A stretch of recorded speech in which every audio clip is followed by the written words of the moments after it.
Oke, yang selanjutnya yaitu skill ke-9. 9.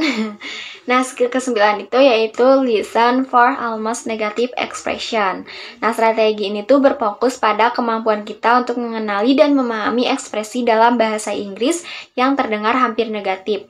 Meskipun secara gramatikal mungkin ini tuh tidak sepenuhnya negatif gitu, tapi ya tetap bisa kita jawab. Nah, ekspresi-ekspresi ini tuh seringkali memberikan petunjuk penting untuk menjawab pertanyaan dalam soal dialog. Oke, kita lihat pada contoh ada diberikan pertanyaan, what does the man imply? Nah, itu menanyakan apa yang tersirat dari jawaban si prianya. Meskipun pria ini tuh mengatakan, I had barely enough money, atau saya hanya punya cukup uang, yang berarti ia tuh mampu membayar tagihan, namun kata barely ini tuh yaitu yang diartikan hampir tidak, menunjukkan bahwa jumlah uangnya itu sangat terbatas gitu. Bukan habis, tapi dia emang masih punya uang, cuman uangnya tuh ya pas-pasan gitu. Nah, jadi jawaban yang paling tepat untuk pertanyaannya itu adalah yang C.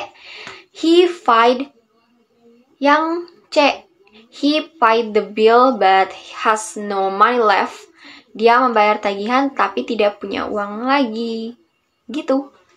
Nah, kenapa di strategi ini tuh penting? Karena bahasa Inggris itu kaya akan nuansa. Jadi secara langsung menyatakan. Nah, kenapa strategi ini tuh penting? Karena bahasa Inggris itu kaya akan nuansa. Jadi banyak ekspresi yang tidak secara langsung menyatakan negasi, tapi mengandung konotasi yang negatif.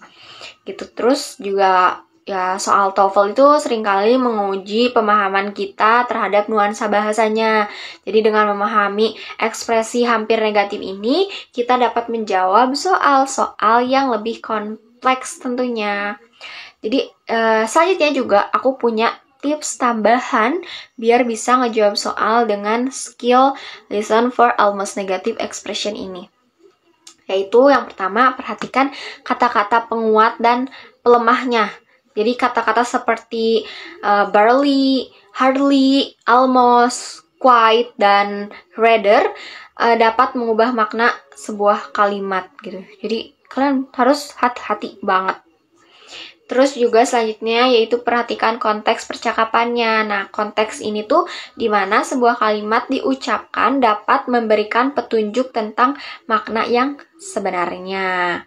Terus juga kalian bisa melatih kemampuan mendengarkan kalian. Semakin sering kalian mendengarkan percakapan dalam bahasa Inggris, jadi semakin mudah juga kalian mengenali ekspresi-ekspresi yang hampir negatif. Tuh. Oke. Lanjut ke TOEFL exercise 9. Sebelumnya kita dengerin dulu recordingnya ya. TOEFL exercise 9. In this exercise, listen carefully to the short conversation and question in the recording, and then choose the best answer to the question.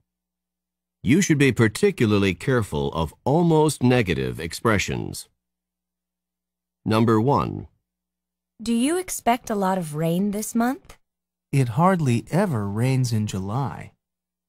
What does the man mean? Nah, jawaban yang pertama itu A. There is little rain in July. Karena laki-laki tuh bilang hampir tidak pernah hujan di bulan Juni. Jadi kayak hampir tidak itu sama dengan little. Number 2. Were all 3 students accepted to the university? Only John was accepted. What does the woman mean? Untuk yang nomor 2 ini jawabannya D. Karena two were not admitted. Maksud si cowoknya tuh kan nanya nih, jadi apakah 3 muridnya tuh keterima di universitas. Tapi yang si perempuan tuh jawab cuma John doang yang keterima. Dan itu sama artinya kalau 2 lainnya tuh gak keterima. gitu. Number 3. Did Mark do well in Professor Frank's class? Mark barely passed the history exam that Professor Franks gave. What does the woman mean? Untuk yang nomor 3 ini jawabannya A. Although he did pass, Mark's exam grade wasn't too good. Karena dari jawaban si wanita ini kan bilang si Mark itu hampir tidak lulus dari ujian sejarahnya. Jadi hampir itu tandanya nilai si Mark tuh tidak terlalu bagus gitu. Tapi dia lulus.